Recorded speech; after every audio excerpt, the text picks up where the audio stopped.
السلام عليكم ورحمة الله وبركاته حبايبي طلاب وطالبات جريد 4. أهلا بكم في مادة جديدة من دروس مادة الساينس. إن شاء الله مكملين مع بعض مادة الساينس من المواد السهلة جدا.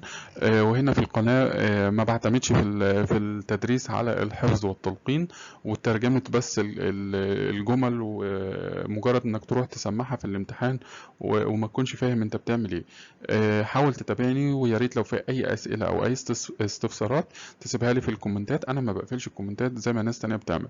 طيب هنتكلم عن adaptation in plants او التكيف في البلانتس. خدنا قبل كده الادابتيشن او التكيف في الانيمالز وفي الهيومن. هنا النهارده هنتكلم عن adaptation in plant. طيب اول حاجه البلانت can grow in every place. البلانت بتطلع في اي مكان that sunlight shine، اللي بيوصلوا ضوء الشمس. زي بقى ضوء الشمس مهم للبلانت، يعني احنا البلانت زي ما احنا هنعرف بعد كده في جريد 5 او في الترم الثاني من جريد 4، ان احنا النبات بيعمل عمليه مهمه جدا بيحتاج فيها الصن لايت او ضوء الشمس. فبما ان ضوء الشمس بيوصل لاي مكان هتلاقي فيه بلانت.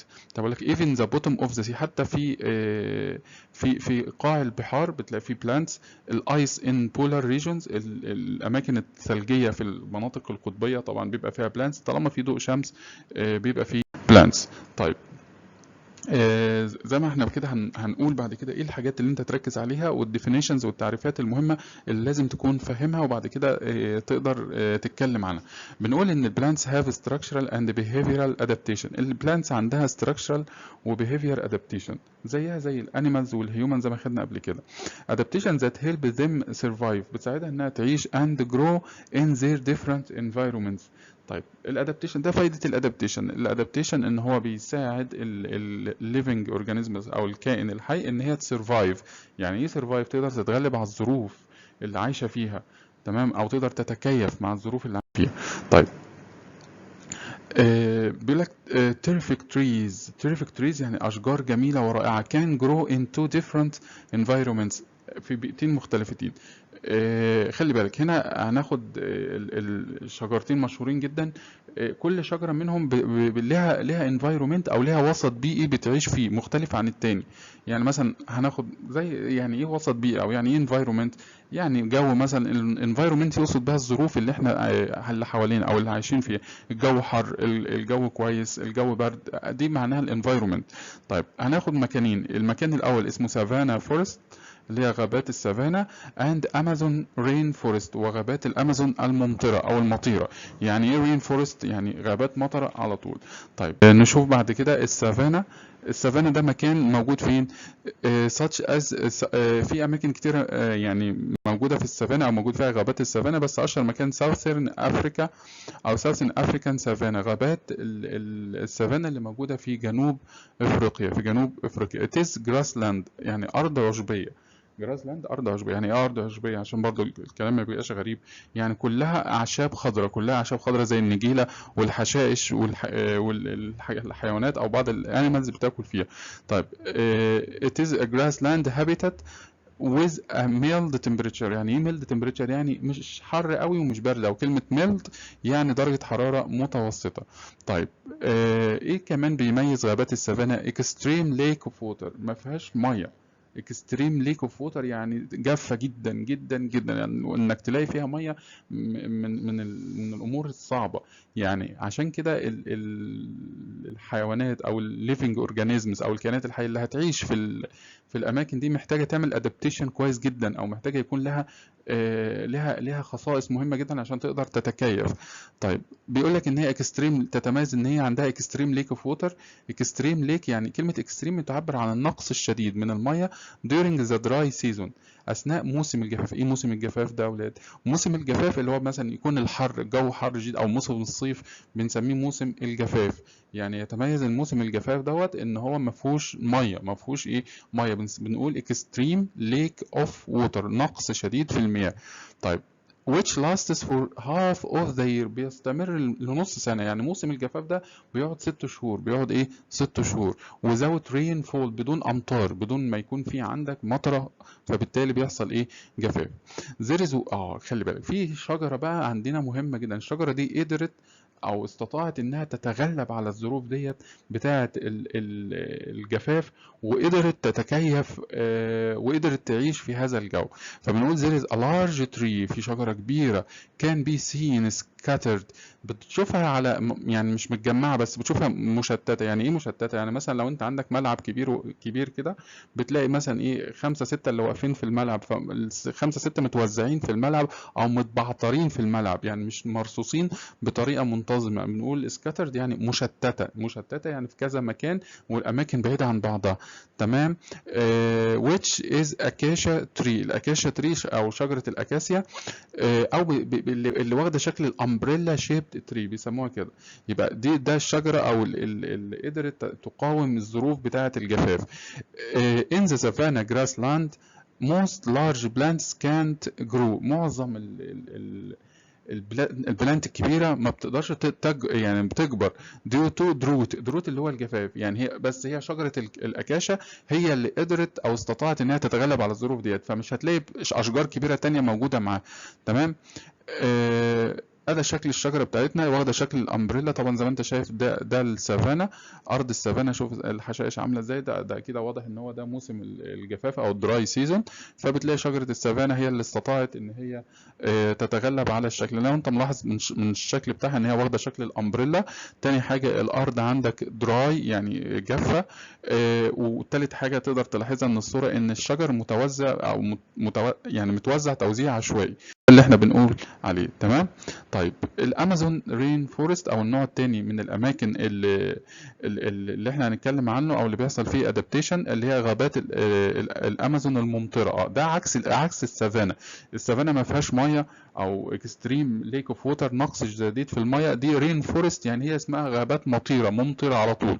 طيب such as Amazon rainforest in Brazil. البرازيل من الدول المشهورة، موجودة في أمريكا الجنوبية، فيها مجموعة من الغابات الممطرة. يعني إيه ممطرة؟ بتمطر كتير كتير يعني ممكن طول السنة بتمطر. فبنقول it is rainy most of the year، في مطرة معظم السنة، معظم السنة. so it is easy to find water، خلاص في مطرة، يبقى بالتالي هيبقى سهل جدا انك تلاقي المية، عشان اكيد في مطرة طول السنة. طيب في كمان في الامازون رين فورست، بما ان في مطره فيبقى عندك سترونج ويندز. سترونج ويندز يعني رياح قويه. فبالتالي انا بحكي لك على الظروف الموجوده بتاعت المكان، علشان الشجره اللي انا هحكي لك عنها بتقدر تتكيف مع الظروف ديت. اول ظرف عندنا ريني موست اوف ذا يير، يعني ممطره معظم السنه. بنقول كمان في سترونج ويندز. there is a tree that can be seen emerged high above the tree. في بقى شجرة بتلاقيها عالية عن كل الأشجار، حد عارف زي ما يكون واحد طويل في الفصل كده، هو أطول واحد في الفصل، بيبقى باين في وسط أصحابه كده إن هو أطول واحد. هي نفس الكلام ده مع الشجرة اللي احنا هنتكلم عليها. الشجرة دي بنقول emerged high above the other tree، بتبقى باينة فوق كل الأشجار التانيين أو بتبقى أعلى من كل الأشجار التانيين. which is كابوك تري، بنسميها الكابوك تري اللي واخدة شكل الأمبريلا شيب tree. طيب in the Amazon rainforest it is hard for plants to reach sunlight. خلي بالك عكس التانية بتاعت السافانا. السافانا كان صعب انك تلاقي الووتر، والجو كان جاف معظم السنة. لا في الامازون بقى من كتر المية، يعني من كتر المية الأشجار كتيرة جدا وكثيفة جدا، فبتضلل على الأرضية بتاعة الغابة أو بتضلل على الأرضية بتاعة المكان اللي هي موجودة فيه، فبتمنع ضوء الشمس إن هو يوصل لبقية النباتات اللي تحت. تمام. بيقول لك due to extra tall trees، بيقول لك في أشجار طويلة جدا growing up to 70 متر، بتوصل ل 70 متر. فمعنى كده ان هي النباتات اللي تحت او البلانتس اللي تحت زي ما انت شايف كده في الصوره. يعني شوف الاشجار كثيفه جدا ازاي. الاشجار دي بتمنع الصن لايت ان هو يوصل لبقيه الاشجار. تمام. يعني الكبير زي ما بقول لك كده، الكبير بيمنع ضوء الشمس ان هو يوصل للصور. ادي الشجره اللي احنا بنتكلم عليها، اللي هي الكابوك تري، اللي هي واخده شكل الامبريلا شيب تري. طيب اكاشا تري او امبريلا، هنبدا بقى نتكلم عن كل شجره لوحدها. الاكاشا تري او الامبريلا شيب تري، هنشوف بقى الكونديشن بتاعتها. الهابيتات بتاعها طبعا زي ما احنا عارفين ان هي ساوثرن افريكا، افريكان سافانا، غابات السافانا اللي موجوده في جنوب افريقيا. اللي عندها structural adaptation. ايه بقى structural adaptation؟ هنتكلم اول حاجه على الليفز. يعني ايه اللي بيميز الاكاشا تري اللي موجوده في السافانا؟ اول حاجه الليفز، تايني ليفز. تايني ليفز يعني اوراق صغيره. grow on the top of the tree، بتنمو في قمه الشجره. to help them hold in water while soaking او absorbing sunlight needed to make food. خلي بالك الأوراق بتاعة الشجرة عموما أو الليفز بتاعة الشجرة معمولة علشان تعمل الفود بتاع الشجرة، زي ما هنعرف بعد كده من خلال عملية اسمها الفوتوساينثيسيس أو عملية البناء الضوئي. بتحتاج فيها الصن بتحتاج فيها الإيه الصن لايت، أو البلانتس بتحتاج الصن لايت. من خلال الورق أو الليفز بتاعة النبات بيقدر يعمل الفود بتاعه. طيب فايه اللي بيميز الاكاشا تري؟ انها عندها اوراق صغيره جدا، بنقول تايني ليفز، اوراق صغيره. جرو اون ذا توب اوف ذا تري، بتنمو فوق ايه قمه الشجره. ليه بقى؟ علشان تساعد هولد ان ووتر while soaking up او absorbing sun light needed to make food. علشان تقدر تحتفظ بالميه او hold in water، بتشيل الميه علشان تقدر تعمل الفود بتاعها.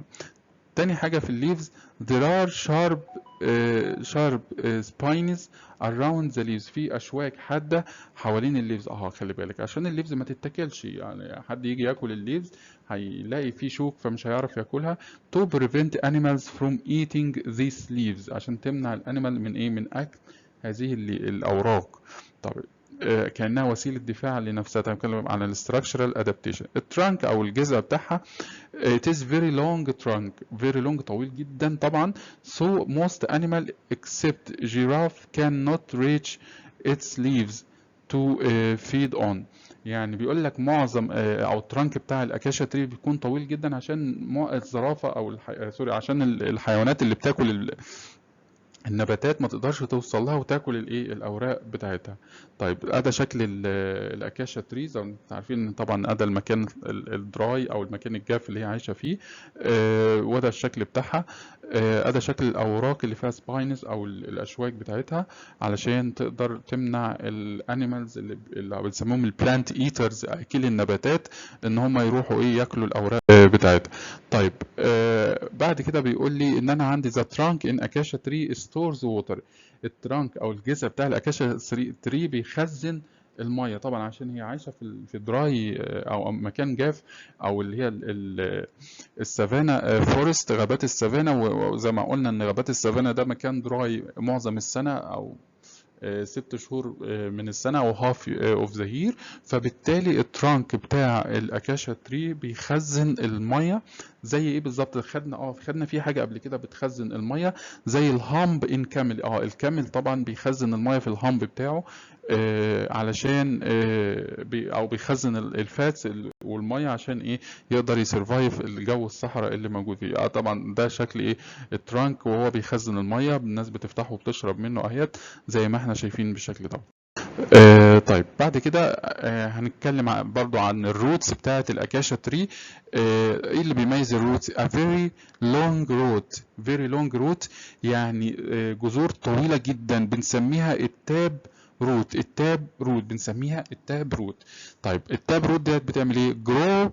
grows directly downward to search for water. طبعا انت عايز تدور على الميه، او انت عايش في مكان جاف، او الشجره عايشه في مكان جاف، بالتالي لازم الجذور بتاعتها تكون قويه وطويله جدا عشان تعمل سيرش، تدور على الووتر وتقدر توصل لها. بيقول لك ممكن توصل ل 35 meters below the soil surface، ممكن توصل ل 35 متر تحت سطح الايه تحت سطح التربه زي ما انت شايف كده في الايه في الصوره. تمام. فبنقول ان الروتس it is very long very long roots، جذور طويلة جدا بنسميها تاب root that grow directly downward to search for the water لحد ما توصل deeps حوالي 35 متر below a soil surface. طبعا ادى صورة للانيمال وهو بيحاول ياكل الاكاشا تري، او بيحاول ياكل الليفز بتاع الاكاشا تري.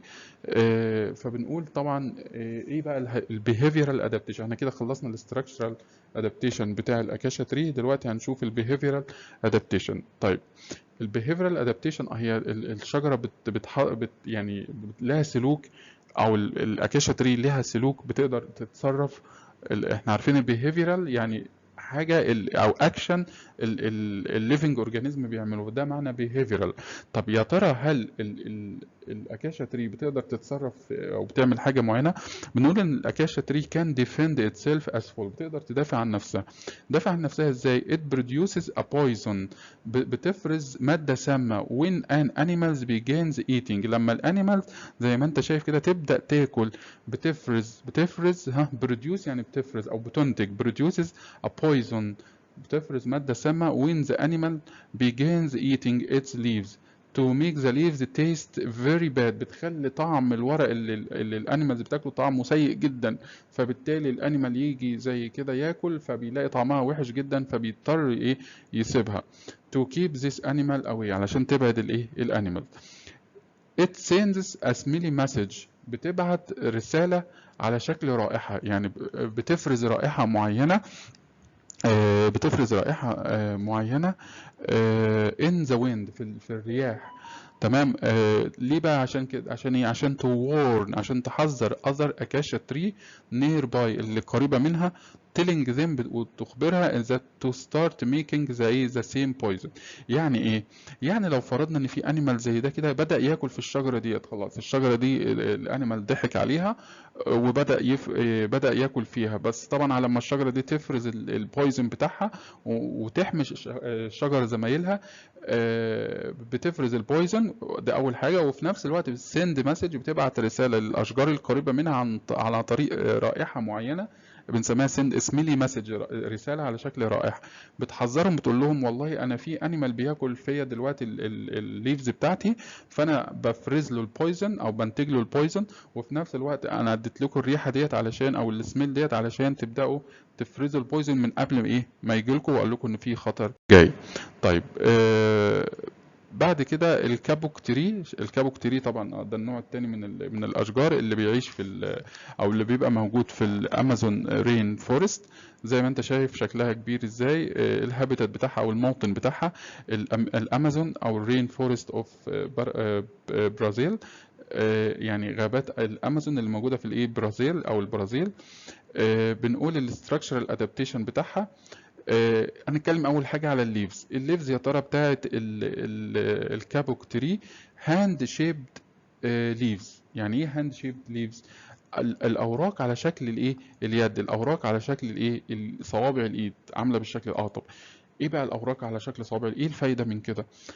خلي بالك، لو انت عندك لو انت عندك رياح قويه، هتيجي والورقه متقفله، يعني الورقه متقفله ما فيهاش الشقوق ديت، او يعني شبهها بصوابع الايد. ليه؟ علشان صوابع ايدك ما بينها وما بين بعض مسافات، ما بينها وما بين بعض ايه مسافات. فلو في هواء شديد جدا، لو انت راكب العربيه الميكروباص او لو راكب اي عربيه وطلعت ايدك من الشباك وفتحت صوابعك، بتلاقي الهواء يعدي من صوابعك بسهوله جدا، وانت بتبقى شعور رائع جدا ان ان الهواء بيعدي بين صوابعك. نفس الفكره هنا، ان الامازون فورستس او الغابات الامازون فيها سترونج ويند، فيها سترونج ايه ويند. فلو الورق دوت ما فيهوش الفتحات ديت، الورق هيبقى من السهل جدا ان الرياح تخبط فيه، فهيقاوم الرياح بشده، وبالتالي الورق هيتكسر او هيتقطع وهيبدا ينزل من الشجره. فالفتحات او الورقه اللي على شكل الهاند ديت بنقول انها بتساعد ان الهواء او الويند تعدي من ما بين الفتحات ديت، وبيبقى سهل جدا انها تسرفايف موضوع السترونج ويند، موضوع الايه السترونج ويند. فبنقول ان الهاند شيبد leaves with narrow parts واجزاء صغيره كده to allow wind to move more gently، تسمح بمرور الهواء برفق through the leaves without tearing them، بدون ما تمزقها. خلي بالك الفكره دي استغلوها، لو انت بتلاحظ كده في بيعلقوا يعني لافتات قماش في الشارع، بتلاقي عامل فتحات في اليافطه او في اللافته القماش علشان الهواء يعدي منها وما تتقطعش. نفس الفكره هنا بيعمل او يعني الكابوك تري الليفز بتاعتها على شكل الايد علشان الهواء يعدي منها، وبالتالي ما يحصلهاش تمزق او ايه تيرز. طيب الروتس بقى بتاع الاكاشا بتاع الكابوك تري، خلي بالك الروتس هنا شكلها غريب جدا. بيقول لك large wide roots.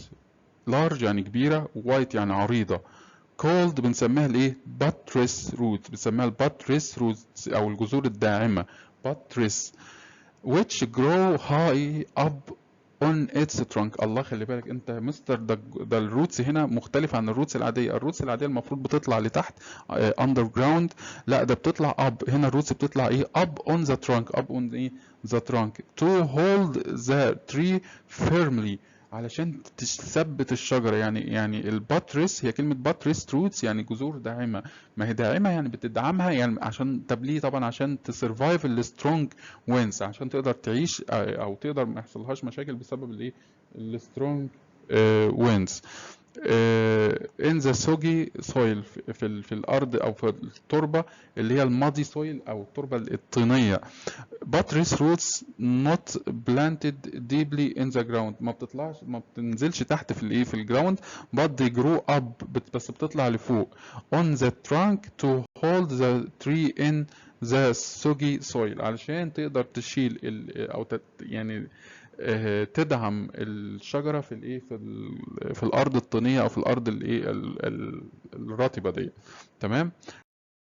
ما احنا هنشوف كده ادي شكل الباتريس روتس بتاعت الكابوك تري، شكلها عامل ازاي، غريب ازاي، وايت ولارج وبتطلع لفوق. تمام. ادي برضو لها صورة تانية زي ما انت شايف كده الباتريس روتس بتاعت الكابوك تري.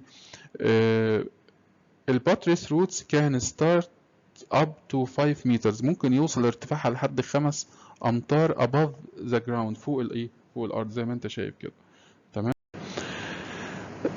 البيهيفيرال ادابتيشن اوف كابوك تري. اول حاجه كابوك تري has delicious smelling flowers، عندها الفلاورز بتاعتها ريحتها جميله جدا.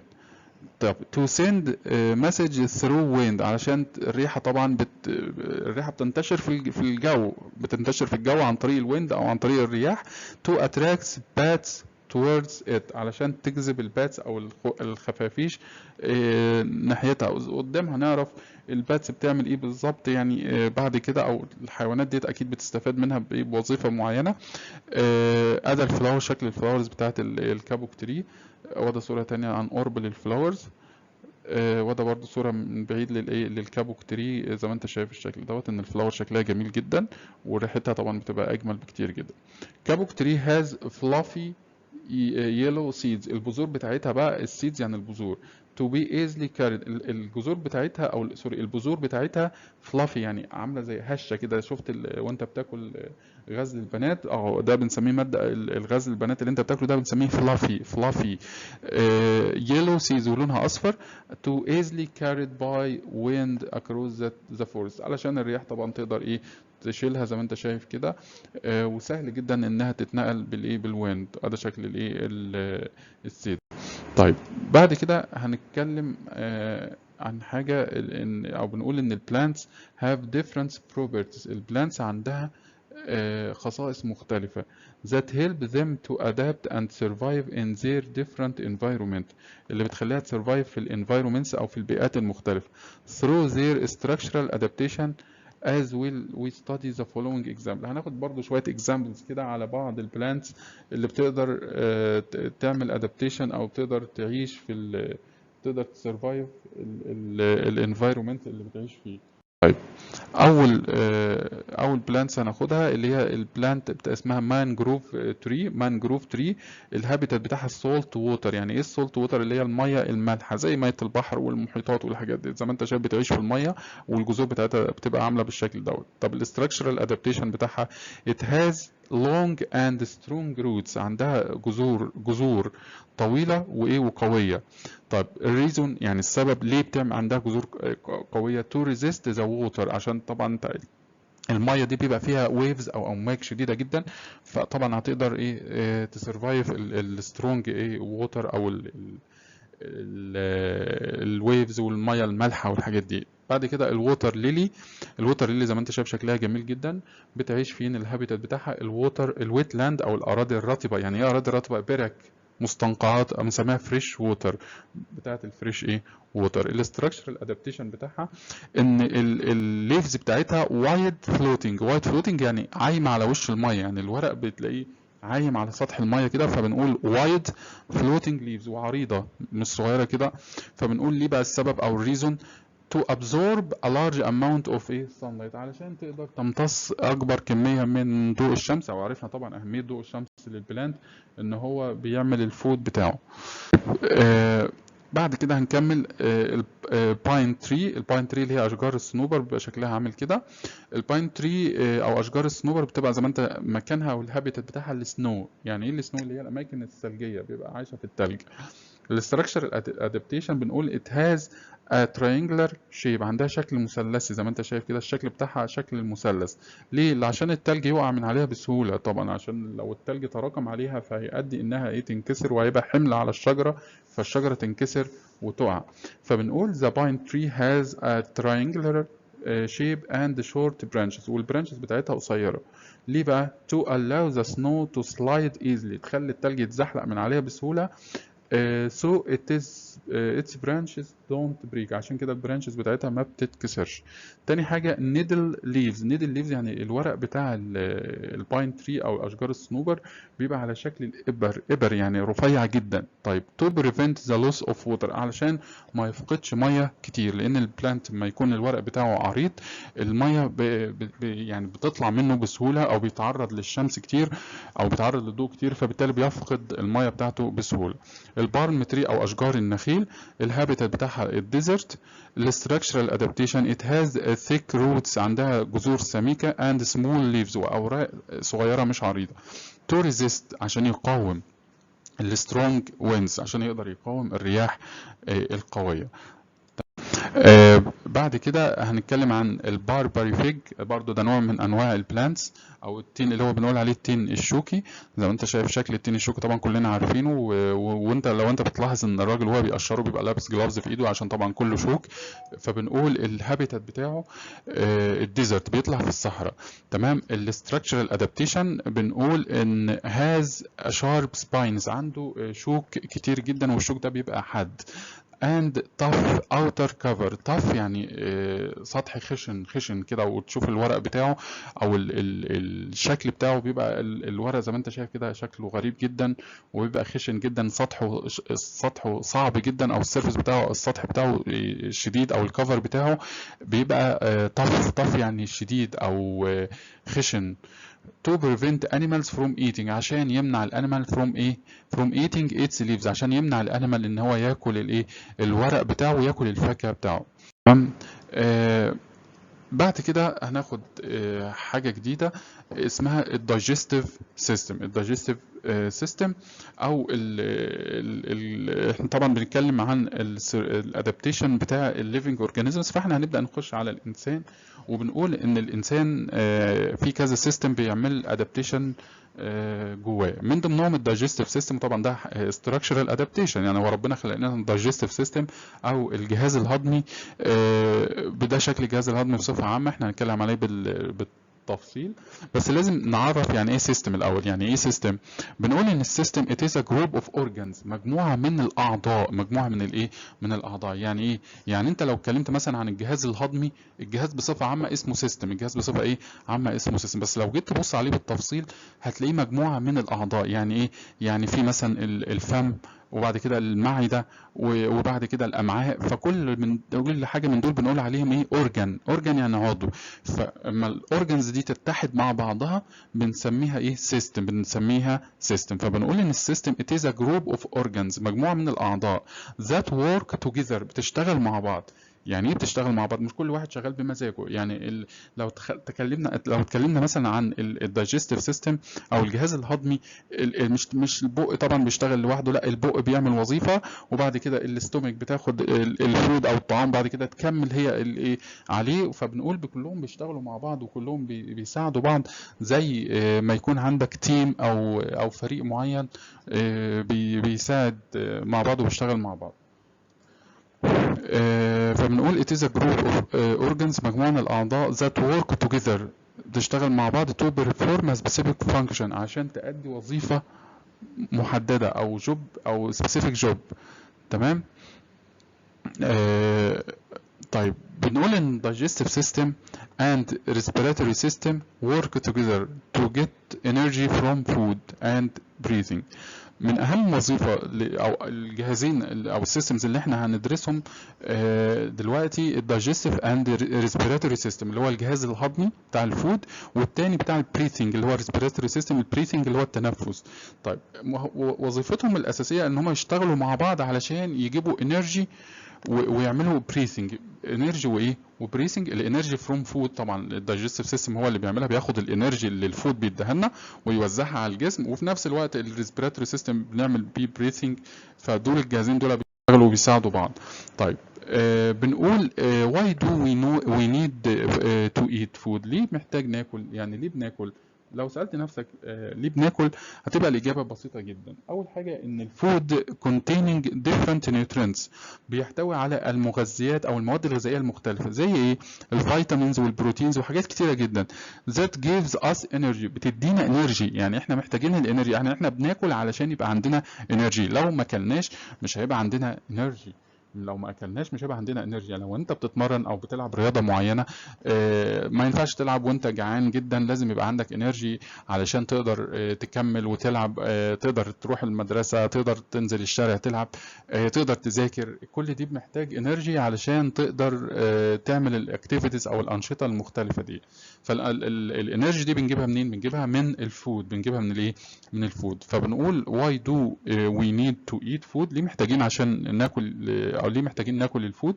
هتقول لي كده ان الفود contain different nutrients، بيحتوي على نيوترينتس مختلفه، زي ايه؟ الفيتامينز والبروتينز.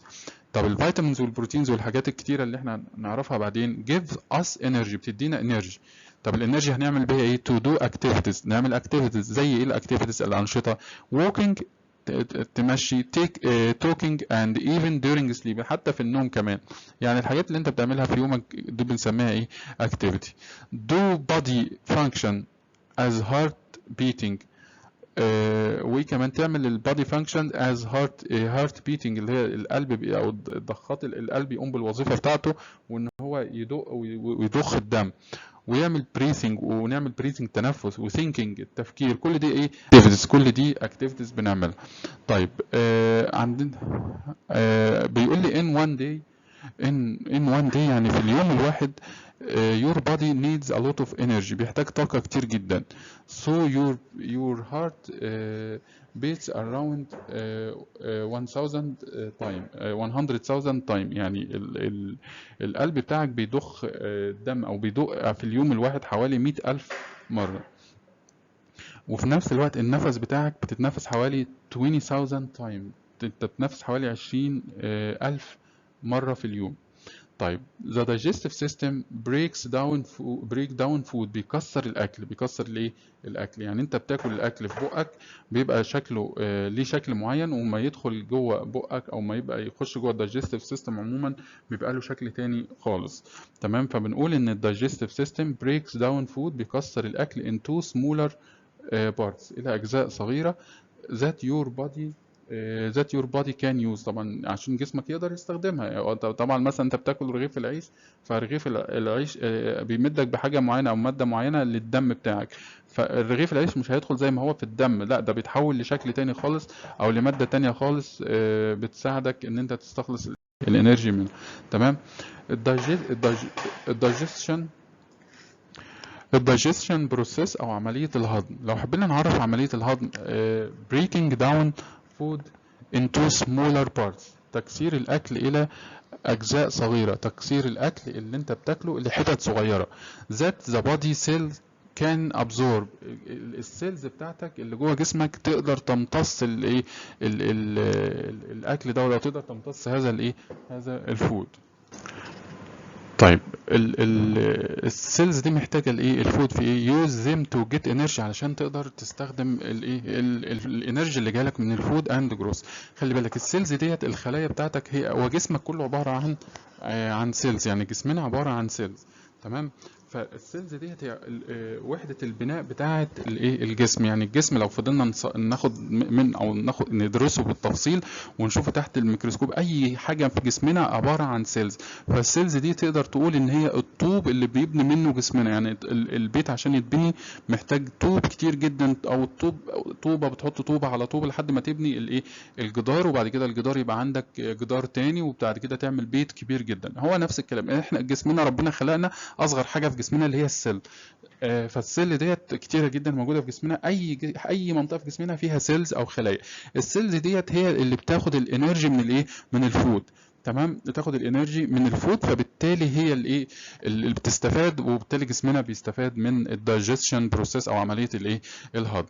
زي ما انت شايف احنا بنبدا ناكل كده، وبعد كده الاكل يتكسر لايه لحتت صغيره كده جوه المعده، زي ما احنا هناخده بالتفصيل بعد كده. وبعد كده السيلز دي شكل السيلز جوه جسمنا، الخلايا الصغيره دي جسمنا كله عباره عن سيلز، هي اللي بتقدر تستفيد من الايه من الطعام، او بتقدر تستفيد من الانرجي اللي جاينا من الايه من.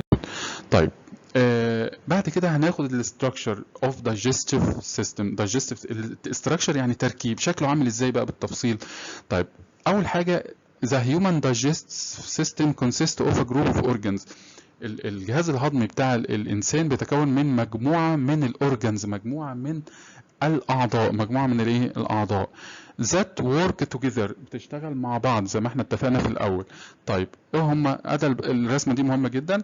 parts of human digestive system، اجزاء الجهاز الهضمي بتاع الانسان. اول حاجه الماوث، والماوث فيه 3 حاجات، او بنقول لو قسمناه تاني الماوث والتونج والايه والسلايفا، او بنقول عليه بدل كلمه ماوس ممكن نقول تيث يعني الاسنان. طبعا هتلاقي التركيبه او شكل الرسمه دي بيختلف فيها حاجات بسيطه جدا. فبنقول ان الماوس فيه 3 حاجات، او الحاجات اللي احنا هندرسها دلوقتي: التيث اللي هي الاسنان، والتونج اللي هو اللسان، وحاجه اسمها السلايفا، او السلايفا دي بتيجي زي ما نعرف بعد كده. انت مش مطالب تعرف الاسم ده، بس تعرف ان في حاجه هنا اسمها سلايفا اللي هو الريق او اللعاب اللي موجود جوه بقك. طيب بعد كده حاجه اسمها الايزوفاكس او الازوفاكس دوت عباره عن انبوبه كده، هنعرف شكلها بالظبط، انا عايزك تعرف الاسماء. بعد كده الاستومك، بعد كده السمول انتستين. السمول انتستين او الامعاء الصغيره فيها حاجتين، او بيساعد معاها حاجتين: الليفر اللي هو الكبد، والبانكرياس اللي هو البنكرياس. وبعد كده بنخش على اللارج انتستين، اللارج او اللارج انتستين. تمام. طيب ادي شكل الايه الدايجستيف سيستم. بنبدا بالماوث، بعد كده بنخش على الاسوفاكس، اللي هي ده شكل الاسوفاكس. وبعد كده نخش على الاستومك معايا حاجتين: الليفر والايه والبانكرياس. الليفر اللي هو لونه كبير ده لونه احمر، والبانكرياس اللي هو لونه اخضر هنا كده. تمام. بعد كده السمول انتستين واللارج انتستين. تمام. بعد كده في حاجه اسمها الايه الانس، او فتحه الشرج اللي بيخرج منها الفضلات. تمام. ده باختصار شكل رسمه توضيحيه للي بيحصل جوه جسمنا. بتبدا تاكل. ثانيه واحده نجيب السلايد اللي فاتت. بنقول بعد كده بنقول الدايجستيف سيستم start with mouth. الدايجستيف سيستم بيبدأ بالماوث and end with anus، وينتهي بالانس. description and function of organs of the human digestive system. وصف وهنعرف الفانكشن الوظيفة بتاعت كل الأعضاء اللي موجودة في الدايجستيف سيستم. أول حاجة الماوث اللي هو الفم. طيب الماوس بيبدأ أول حاجة في عملية الدايجيشن الهضم هو الماوس. هو الإيه؟ الماوس. بنقول digestion process begins in the mouth، بتبدأ في الماوس، بتبدأ في الإيه؟ في الماوس. بعد كده الماوس كونتين بقى بيحتوي على إيه الماوس؟ أكيد بيحتوي على التيث اللي هي الأسنان. they crush food، كراش او chewing، كراش او ايه chewing اللي هو المضغ، والكراش اللي هو التكسير. food during chewing، بتكسر كراش food during chewing، بتكسر الفود اثناء التشوينج، اثناء المضغ. بعد كده السلايفا اللي هو الريق او اللعاب. it is a liquid substance، ماده سائله in the mouth. بعد كده طب الماده السائله او السلايفا دي بتعمل ايه؟ it moisten تبلل الفود and begins to break it down، وتبدأ تكسره. يعني انت بتاكل حاجة ناشفة، حاجة صلبة زي العيش وزي الفاكهة وزي الحاجات الصلبة اللي انت بتاكلها، او الحاجة بتحتاج ان انت تخلطها، لسانك يخلطها مع السلايفا والاسنان تكسرها، علشان ما ينفعش تخش معدتك بالشكل الاولي بتاعها. يعني العيش او رغيف الخبز اللي انت بتاكله ده الشكل الاولي بتاعه ما ينفعش يدخل معدتك بهذا الشكل، لازم يتحول ويبقى ناعم ويبقى طري علشان تبدأ تعرف تبلعه. تمام. بنقول بعد كده التونج او اللسان. اللسان طبعا وظيفته ان انت طبعا غير ان انت بترغي بيه طول النهار، ان هو لما تيجي تاكل ات ميكسز فود ويز سلايفا، بيخلط بيقلب، عامل زي القلاب كده في بقك، يقعد يقلب الاكل يمين وشمال. وسبحان الله ربنا خلقه لنا طبعا عشان يساعدنا في موضوع التقليب بتاع الاكل مع السلايفا في الايه في الماوس. طيب ده شكل الماوس طبعا بهذا الشكل. عندك التونج، ده التونج اللي هو اللسان، وده عندك التيس. طبعا السلايفا بتبقى ايه هناخدها بالتفصيل بعد كده الله. بعد كده الاسوفيكاس. الاسوفيكاس دوت عبارة عن لونج ماسكلر تيوب. لونج ماسكلر تيوب يعني انبوبة عضلية طويلة. انبوبة عضلية ايه طويلة. انا مش ما يهمنيش تعرف معناه بالعربي، وليه اسم غريب كده بالعربي مش هيفرق معاك قوي. فبنقول ان الاسوفيكاس عباره عن ماسكلر تيوب، انبوبه عضليه زي العضلات كده، او زي يعني انبوبه بس لها يعني عضلات كده. it allow food to move from the mouth او from throat من الزور down to the stomach. هي ده بقى ايه حلقه الوصل ما بين الماوس. انت دلوقتي كسرت الفود في بقك عن طريق التيس، وبعد كده عملت له ميكس عن طريق التونج مع السلايفا. خلاص بقى كده قلبناه مع بعضه، هيبدا يدخل في الايه في الاسوفيكاس، وبعد كده يوصل للايه للاستومك. يوصل للايه للاستومك. طيب نشوف ايه اللي هيحصل في الاستومك. الاستومك عباره عن ماسكلر اورجان. ماسكلر اورجان يعني ايه عضو عضلي، عضلات برضو. it mixes food with stomach acid. بيخلط الطعام مع حاجه اسمها حمض المعده. حمض المعدة برضو حاجة المعدة بتفرزها علشان تقدر تهضم الأكل زيادة وتحوله للإيه لحاجات الجسم يستفيد منها. فالمعدة كده لها حمض معين بنسميه ستوميك أسيد، وبتفرز حاجة كمان اسمها دايجستيف جوسز، عصارة معدية. يعني بتعمل حاجتين، الأسيد اللي هو الحمض، وبتفرز حاجة اسمها العصارة أو العصير بتاع المعدة، أو بيسموه الإنزيمز أو الأنزيمات. تمام. الانزيمز دي بقى بتغير شكل الاكل تماما، بتغير شكل الاكل تماما. يعني رغيف العيش اللي كان مدور وشكله حلو دوت اتغير في معدتك لحاجه تانية خالص.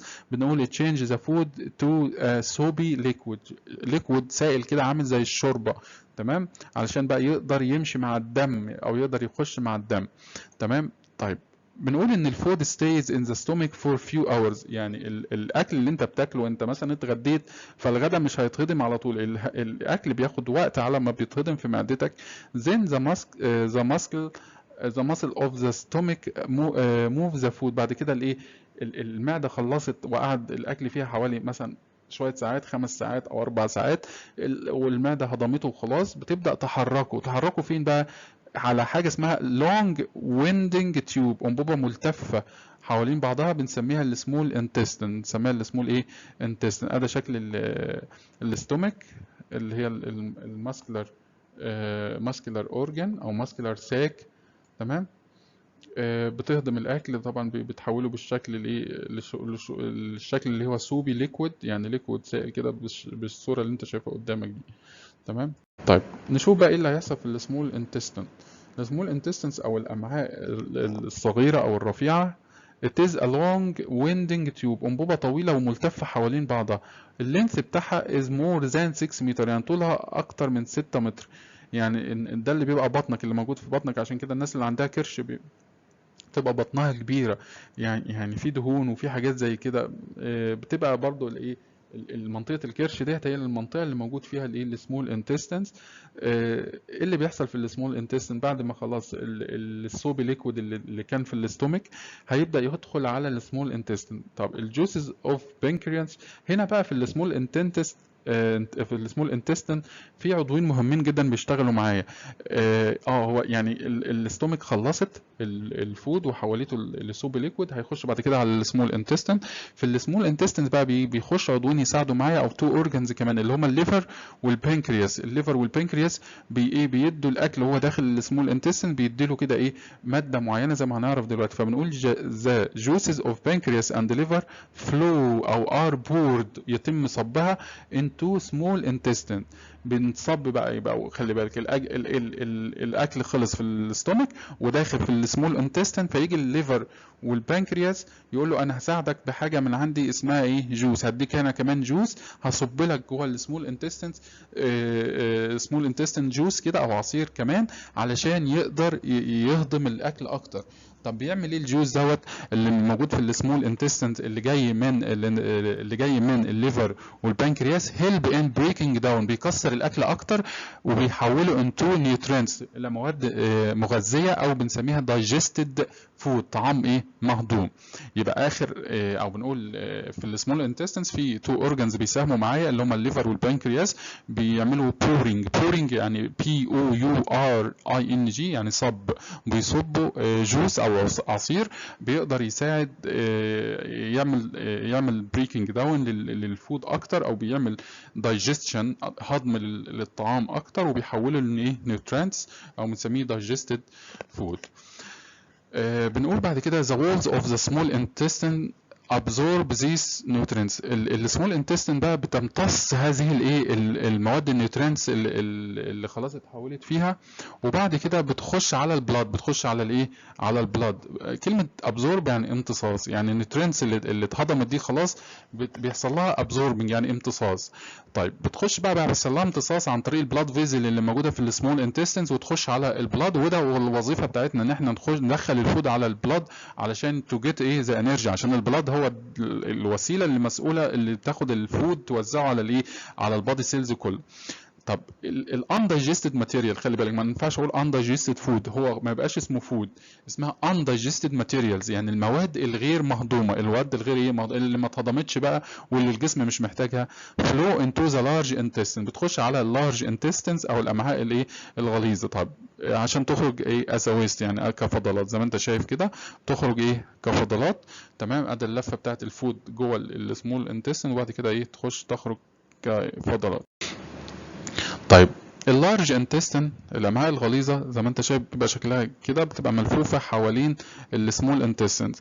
فبنقول it is a tube that starts، هي عباره عن انبوبه بتبدا لما السمول انتستين تخلص او تنتهي from the end of the small intestine intestines and ends with the anus، وبتنتهي بالانيس اللي هي فتحه الايه، الشرج اللي بيخرج منها الفضلات.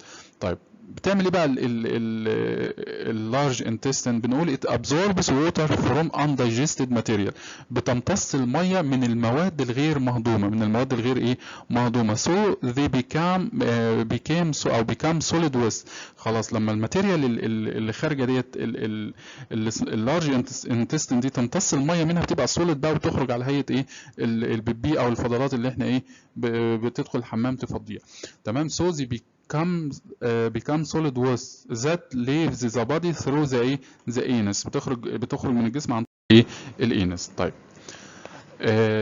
the properties of all organs of the human's digestive system are considered as a structural adaptation. يعني اي خصائص من الخصائص اللي احنا خدناها دي بتاعه الدايجستيف او بتاعه الدايجستيف سيستم بنسميها structural adaptation. يعني الاستومك مثلا بتعمل جوس معين، او السمول انتستين او الليفر والبنكرياس بيطلعوا جوس معين، فده اقول لك behavioral adaptation ولا structural adaptation؟ على طول تقول لي ده structural adaptation. طب الماوس بيحصل فيه كراشنج وتشوينج للفود، ده برضو ايه، structural adaptation. طيب هنا هنقارن ما بين الاستومك والسمول انتستين واللارج انتستين، دي مقارنه مهمه ما بينهم، او كومباريزون علشان نعرف كل واحد بيتصرف ازاي. اول حاجه الاستومك ميكسز فود with the acid and digestive juices to change it to a soupy liquid. طبعا زي ما احنا قلنا ده فايده الاستومك، بتعمل بتخلط الفود مع الجوسز او بتخلطه مع الاسيد وبعد كده الجوسز او الانزيمز وبتحوله لصوبي ليكويد. طب السمول انتستين، السمول انتستين the juice of liver and pancreas that flows into the small intestine. هم ده اللي بيحصل في السمول انتستين. بيجي الليفر والبنكرياس بيطلعوا لي ماده كده او بنسميها كده جوسز، عصائر او ماده عصاريه، علشان تعمل ايه؟ help in breaking down food، تكسر الطعام الى nutrients، الى مغذيات. اللارج intestine absorb water from undigested material، بتمتص الميه من الاكل او من الماتيريال، من المواد اللي ما اتهضمتش، وبعد كده so no digestion in it، ما بيحصلش فيها digestion او هضم. يبقى الدايجستشن بيحصل في الاستومك وفي الايه، في السمول انتستين. انما ايه اللي بيحصل في اللارج انتستين؟ بيحصل فيها absorbing of water from undigested material بس. طيب بعد كده بيقول لك how can you keep the digestive system healthy، ازاي تقدر تحافظ على الدايجستيف سيستم بتاعك بصحه وان هو ما يبقاش فيه مشاكل. اول حاجه drinking a lot amount of water، تشرب ميه كتير، عشان الميه طبعا ايه، بتساعد في هضم الطعام. chewing the food well، يعني تمضغ الاكل كويس، تكسر الاكل كويس وتمضغه كويس بايه، باسنانك. don't eat much fast meals، ما تاكلش وجبات سريعه كتير، لان فيها دهون وفيها مواد مضره جدا، وبالتالي هتعمل لك مشاكل. طيب اعتقد نخلي الريسبيراتوري سيستم للمره الجايه. اتمنى يكون الشرح عجبكم، وان شاء الله اشوفكم في الحصه الجايه، والسلام عليكم ورحمه الله وبركاته.